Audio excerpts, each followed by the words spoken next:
నమస్కారం అండి. అందరికి నేను చెప్పేది ఏంటంటే, ప్రతి పార్టీ అడ్డంగా మాట్లాడుతున్నారు.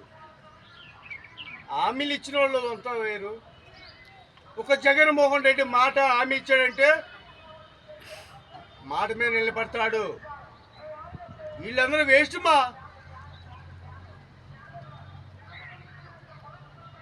ముసలోళ్ళు మీకు చెబుతున్నానమ్మా.